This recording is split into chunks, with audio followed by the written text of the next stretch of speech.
Unang-una, ang kumikiral dito sa lahat ng mga ginagawa ng pamahalaan ay ang prinsipyo ng kaligtasan ng lahat. Yung kaligtasan ng mga residente rito, kaligtasan ng lahat. Pangalawa, yung katiyakan.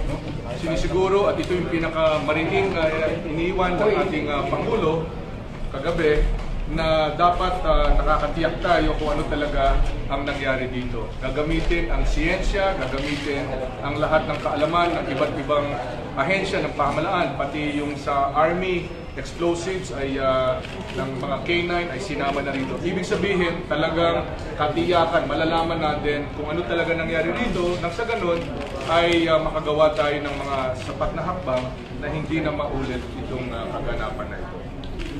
Una, yung sa ikukumpirma lang, no? Marami naman ito ay nasa media na, pero ikukumpirma lang natin. No? Sa ngayon, 3 ang namatay. No? Lahat po kami ay nakikiramay sa kanilang pamilya, sa kanilang mga naiwan. Salimar Natividad, siya po yung driver ng Abens van. Jeffrey Umali at saka Marlon Bandiola, sila yung pahinante. At ang nangyari ay tumatakbo po yung kanilang sasakyan. Talagang malas. I mean, hindi ko alam kung anong tamang salita, pero talaga namang tumatakbo ang kanilang sasakyan. Nang nangyari yung pagsabog, tinamaan yung sasakyan nila ng slab ng semento at yung sasakyan nila nag-slam doon sa Starex na sasakyan na minamaneho ni Mr. Orlando Agravante na siya naman po ay walang injuries. No? So talagang nakikiramay kami sa pamilya ni Mr. Natividad, Mr. Umali, Mr. Bandiola. Sila ay umalis sa kanilang tahanan, iwanan nila yung kanilang mahal sa buhay, kanilang umaga para magtrabaho at nangyari ito. So talagang napakalungkot para sa kanila at nakikiramay po kami sa kanila. Yung sa injured naman, no? Sa injured, 5 po sila. No? Una, Mr. Angelito San Juan. Siya po yung residente ng Unit 501. Yung unit na yan yung nakikita mula sa kalye na malaking butas dahil yung wall nga, yung retaining wall ay natapon ng glass. No? Sa ngayon, siya ay nasa stable condition sa St. Luke's pero nasa ICU. Meron din pong Mr. Allen Poole, P-O-O-L-E. Siya po ay US citizen. Siya nakatira sa 683, Unit 683. Meron siyang mga shattered glass na mga tama. At sa ngayon ay nasa St. Luke's, hindi pa discharged. Luis Lorenzo, babae ito, 9 years old. Passerby lang po siya. Multiple minor injuries, dinala rin po sa St. Luke's. Na-treat siya kagabi, na-discharge midnight last night. Janice Nicole Bonhoc, B-O-N-J-O-C. Nasa St. Luke's din po siya, minor injuries, pero hindi pa na-discharge. At panglima, April Joy Garcia, 19 years old. Parang na-traumatize ata siya no, sa mga pangyayari, passerby din siya. Dinala rin siya sa St. Luke's, pero kagabi alas 11 ay na-discharge na siya. Ang siyudad ng Taguig at saka yung Ayala developer ay merong programa para sa kanila at later sasabihin nila kung ano yung programa nila para matulungan itong mga biktima at mga na-injured. Pangalawa po, yung physical. No? Itong building na ito, yan yung tinatawag na Building B. No? Diyan nangyari yung pagsabog kagabi. Ito'y kagabi pa lang ay na-evacuate na at lahat ng mga utilities, power, gas, water, etc. ay tinurn off na. No? So, wala nang... So inert, in effect, yung building. No? Dito, yung adjacent buildings, yung katabing mga gusali ay in-evacuate din, wala nang mga taong naandun ngayon at tinurn off din yung mga utilities dun sa mga buildings na yun habang chine-check up ng city building engineers, DPWH, Ayala Building Engineers, etc. yung kaligtasan at yung kalagayan nitong mga gusaling ito bago pabalikin ang mga residente. Sisiguraduhin natin, humihingi kami ng paumanhin sa mga residente, pero inyong kaligtasan ang siyang sinisiguro dito, kaya hindi mo na kayo papamaligin hanggang masiguro nila lahat itong mga connections sa electrical, sa tubig, sa gas, at sa iba pa ay masiguro dun sa dalawang adjacent buildings na yun. Magmula kagabi sa utos ng Pangulo, yung mga DPWH engineers ay pumunta rin dito, nakipag-partner sila sa developer engineers at saka sa city engineers. At yung building B mismo, kung saan naganap itong pagsabog na ito, ay pinuntahan nila, siniguro nila na ligtas ito. No? Subalit, crime scene pa rin yung building B dahil hanggang matapos yung investigasyon ng pulis, ng SOCO at ng iba pang mga dalubhasa kasama na yung Bureau of Fire Protection, hindi pa nila i-release itong building na ito. Kagabi, nagkaroon ng tinatawag na paneling process. Itong paneling, ito yung technical term na ginagamit nung ini-inspect kung merong bomb, kung ito ay isang bomb blast. No? At ang principal na nakasangkapan dito ay yung paggamit ng sniffing dogs, bomb sniffing dogs. No? Tatlo ang team ng bomb sniffing dogs na ginamit kagabi. One team from SPD, Southern Police District, kasi may talagang mga bomb sniffing dogs dyan sa SPD. Dinagdagan ito ng bomb sniffing dogs ng NCRPO at dinagdagan pa ito ng bomb sniffing dogs from the Philippine Army bomb unit. No? So tatlong teams ito, mahalaga ito dahil tatlong teams ito, 3 different handlers, 3 different kennels, no? At itong 3 teams of dogs na ito, hindi sila nag-register ng positive indications.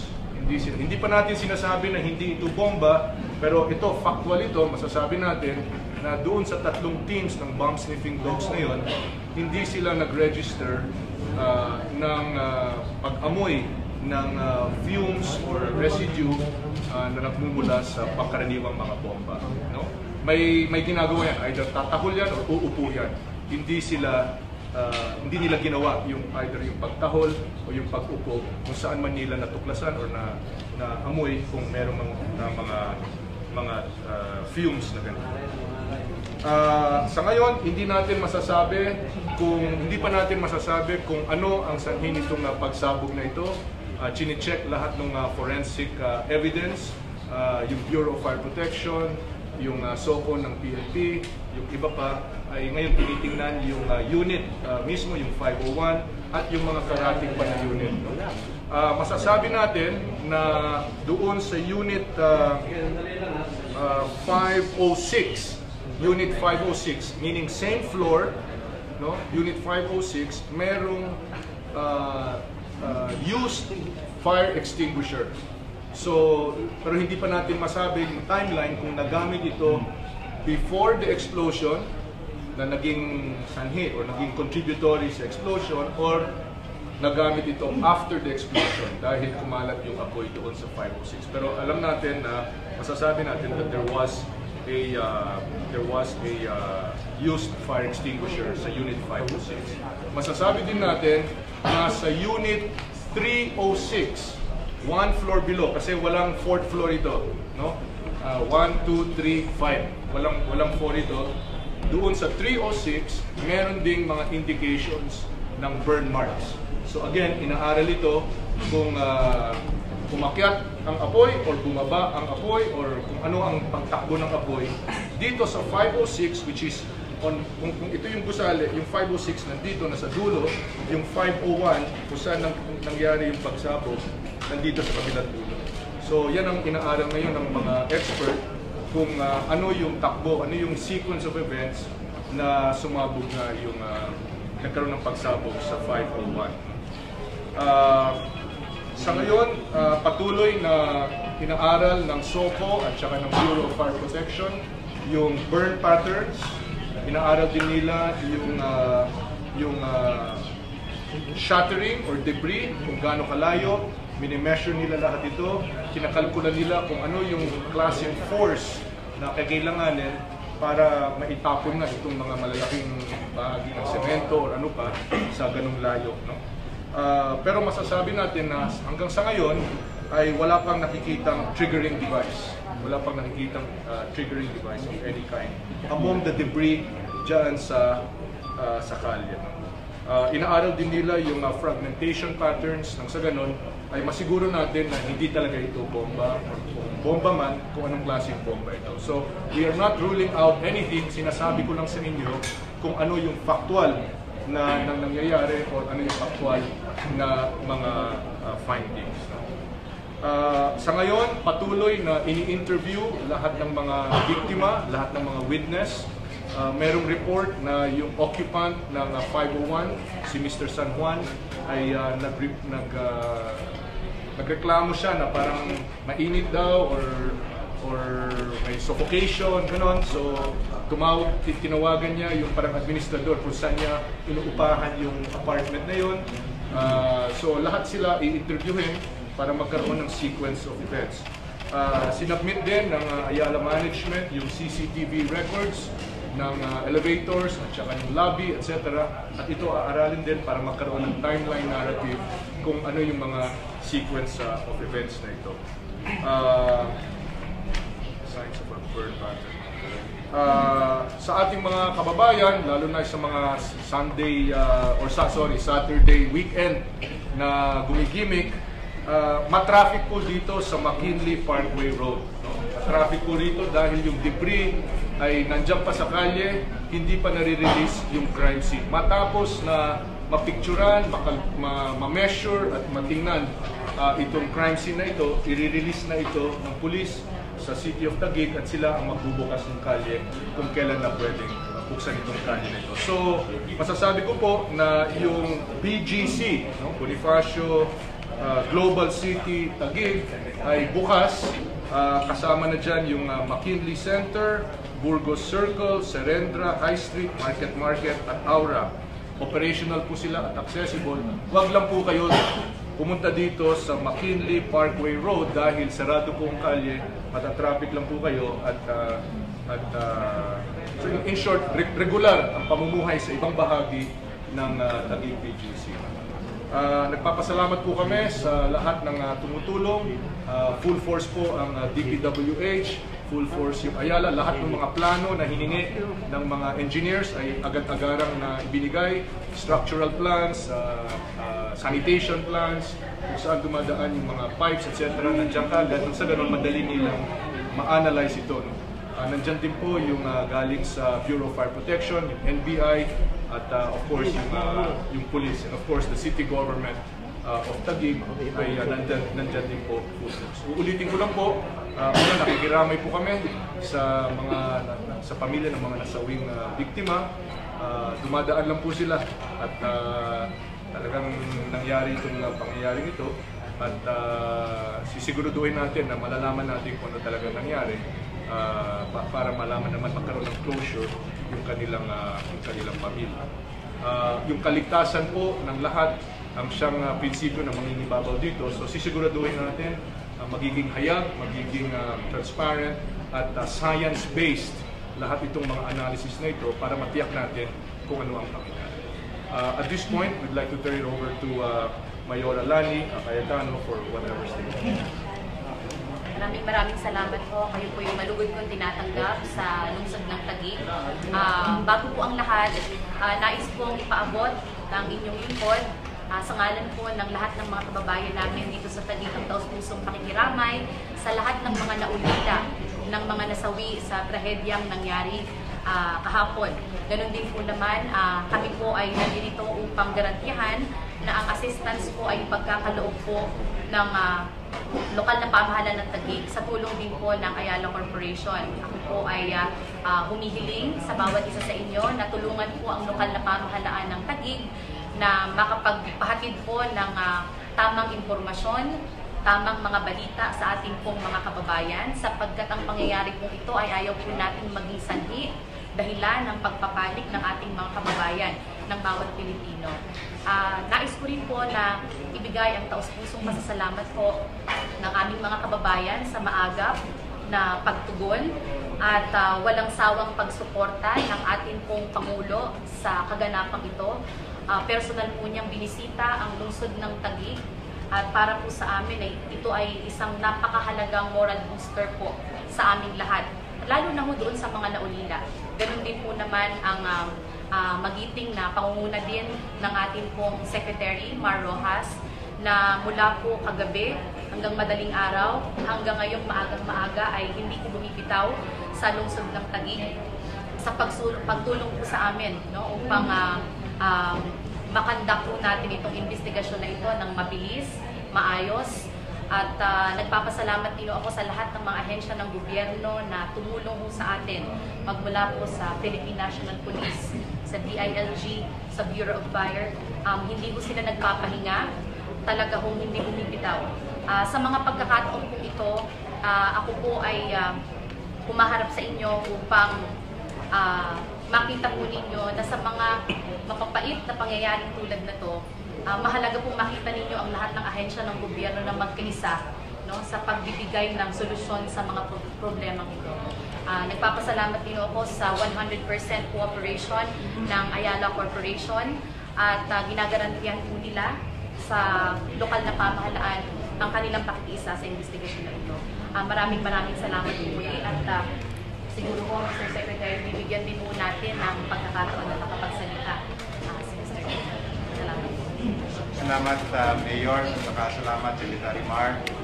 Kami po sa Ayala Land ay nais din po namin masabi na kami po makikipagtulungan ng lubos sa ating pamahalaan, sa lahat ng nag-iimbestiga para po makita yung ating hinahanap na nasabi ni Secretary Mar tungkol doon sa kaligtasan at katiyakan. At yun po ay aming talagang binibigyan ng total support.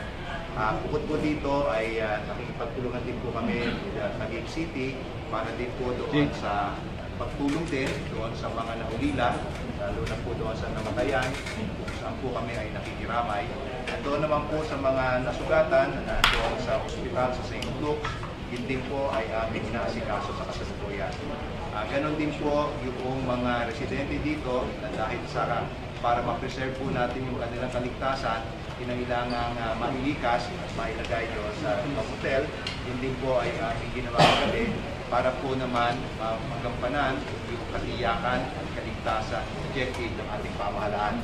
So, yun po ang aming ginagawa ngayon at kami po ay una nakikiramay din po at nagpapasalamat din po kami kay Secretary Mas, ating Pangulong Aquino, kay Mayor Lani, at sa ating lahat ng mga ahensya na naririto dahil po nais din po namin na mabigyang lunas at saka bigyan ng katiyakan po ano po ang nangyari dito. Maraming salamat po. Okay. Diyan nagtatapos yung briefing. We'll take a few questions. Anong order dito?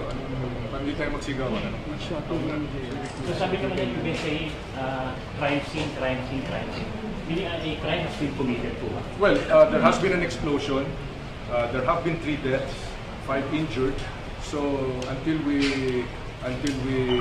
determine that there has been no crime, that it's an accident, the presumption is there is a crime scene. So someone committed a crime. Well, we won't go into whether somebody has committed a crime or not until we know ano ba talaga nangyari dito, di ba?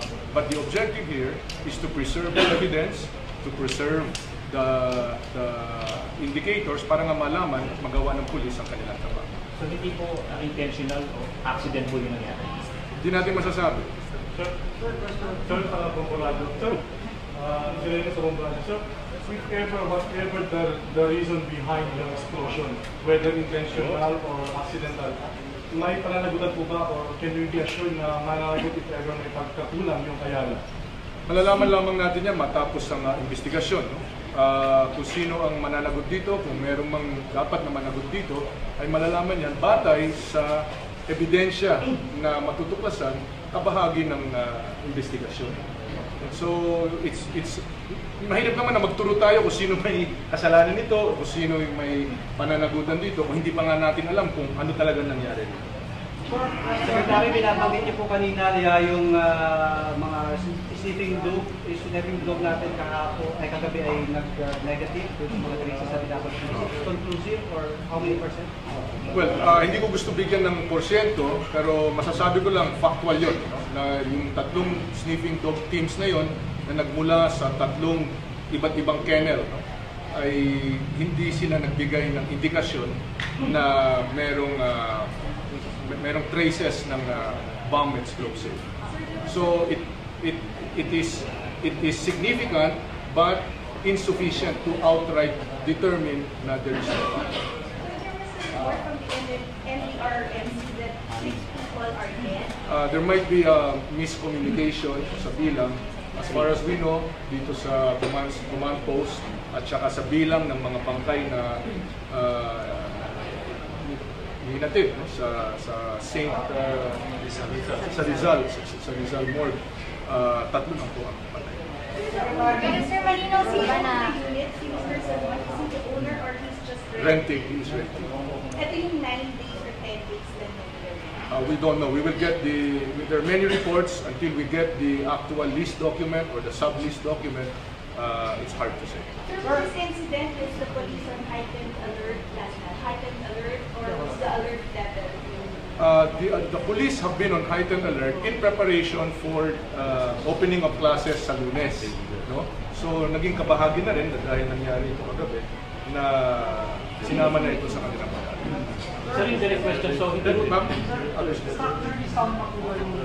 Hanggang matapos yung mga structural engineers, antayin natin sila yung nakakalam. Titingnan nila, magkakaroon ng boring yan, alamin nila yung tensile strength ng mga kabilya, etc. hanggang masabi. At binigyan naman kami ng assurance, no, ng developer, Ayala Corporation, na hindi nila papayagan na makabalik yung kanilang mga residente hanggang sila rin mismo ay nakakasiguro na ligtas itong gusaling ito. Dahil kung sino man ang nagbigay ng seal of good housekeeping na pwedeng bumalik at may nangyari, edi may negligence na ngayon yan. So lahat ay nag-iingat talaga dito. Sir, doon po sa 3 namatay sa hindi po kayo may iwasan na talagang tuloy sila namatay po talaga mabilis silang nasa tulungan. Kasi sa interview po po last time, marami daw po sa kanilang nakikita na talagang humihingi ng tulong yung mga nasa loob.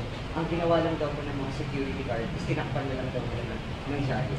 Well, magiging kabahagian ng investigasyon. Nangyari, at I cannot speculate kung ano yung physical condition nila at whatever time that was. Sir, would you like to confirm po ba? Sorry? Sa Unit 501, may casualty. Kasi may report na No, yung casualty closest related to 501 is Mr. San Juan na nag-suffer ng burns in his body. He is now in ICU sa St. Louis. Sir, would you like to confirm, sir, na centralized kasi yung source of gas nila? That's why yun po ang naging standing na Well, the fact that it is centralized or not does not necessarily mean na yun ang pinanggalingan ng pagsabog. So, whether it's centralized or not, the engineers can say, but hindi naman na dahil centralized or dahil hindi centralized, nagiging sanhi ito ng pagsabog. So, I think that the Bureau of Fire, meron silang pag-aaral o ano yung behavior ng LPG, mabigat ito, so gumagapang ito, etc. So, hayaan natin yung mga eksperto para magsabi. Pero sir, ano po yung pinaka-lead sa investigation? Kung wala pa man pong official results. I'm sorry? Ano po yung pinaka-lead at least na we're pointing at? Or... Well, tinitingnan nga ang lahat. No? Tinitingnan ang lahat. It is less than 24 hours from the event itself. At least alam natin na yung bomb sniffing dogs hindi nag-signal na may bomba or may explosives, no? Pero as I said, that is significant but not determinant. So they will look at other evidences para malaman ko. Sir, ilang weeks kaya malalaman, sir, yung result? 1 bedroom units, 2 bedroom units, 3 bedroom units. One bedroom. Yung 501, each floor, iba-iba ang configuration. This one, 501 is a one bedroom. After the Ayala resident, can you give us the SOPs when it comes to renting for tenants? Well, pagka meron gano'n, humihingi muna ng permiso kung mag-release doon sa may-ari. And in this case, yung may-ari ng unit ang nagbigay ng permiso for a certain period of time. So may permiso galing doon sa unit owner, yung lahat ng tenants. Do you have any details as to the length of the stay? How long it will stay? From what I understand, from May 31 to I think about June 9. Sir, Was he inside the incident when it happened or outside? He was on the way out. I think it's significant that the burn marks are in his mouth. Sir, ilang weeks kaya malalaman yung resulta kung ano na yung cause nun? Kung ano Ilang linggo, sir, malalaman yung resulta? hindi naman siguro aabot ng linggo. Okay. Secretary, nabanggit na may CCTV footage na binigay sa inyo. Can you describe to us kung ano yung nakita po ninyo? Ina-analyze ng mga investigador ngayon. Hindi lamang kasi yung footage na pinakamahalaga dyan ay sinong dumaan at what time. Para maka-reconstruct tayo ng narrative kung anong oras, ano nangyari, and so on. may backgrounder na ba tayo, sir? Kaya, I'm sorry. may backgrounder na tayo. Iniimbestigahan ngayon ng How many people were in that? About 35 units. not in the building, but In the building. in the AJ. Because in that particular building, even if we have about 200 units, only about 35 units had occupants at that point in time.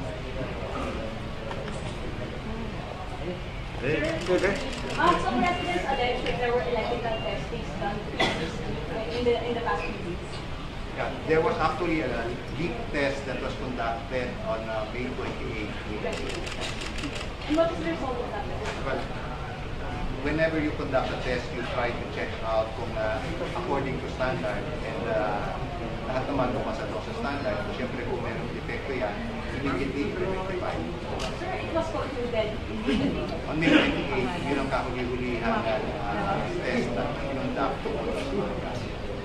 Hindi, wala naman tayo. Iniimbestigahan, kinukuha na ngayon. No, we don't, hindi pa natin malalaman kung ano yung nangyari. So, hindi naman parang, intindihin natin, no? Hindi ito parang granada na meron kang shrapnel, meron kang pin, meron kang lever na nakikita. So, alam mo na granada ito. Ito yung isang pagsabog, kaya magmula kagabi, ang ginagamit na salita ay pagsabog dahil hindi natin alam bomba ba ito, spontaneous combustion ng mga chemical ito, gas leak ba ito, na nagkaroon ng spark, hindi pa talaga masasabi. So hanggat nagkaroon ng katiyakan kung anong nangyari dito, hindi natin masasabi kung may suspect. Sir, binabanggit ng ibang mga residents ng Surrendra na napagkasunduan last year dahil yung mga tenants at least 6 months yung kontrata nila na pag pinaka-list na pag-stay nila pag sila ay mag-rent doon sa mga owners. Paano nangyari, lumalabas sa mga naunang report na ang si San Juan ay may kontrata lang from May 31 to June. Pa-check na lamang natin yan. Hindi ko alam yung particular policy na yon. Pero ang normal na polisiya is meron kang talagang permiso galing doon sa may unit owner. And in this particular case, meron naman siyang permiso. Certain Mr. Kaikon.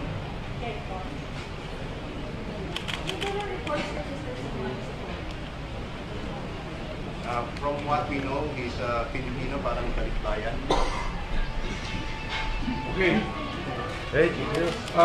Magkakaroon muli kung meron mga iba pang impormasyon na may katiyakan na verify, magbibigay muli kami ng isang update sa hapon. Kung hindi man, ay bukas na umaga. Maraming salamat. Magandang tanghali sa atin. Thank you.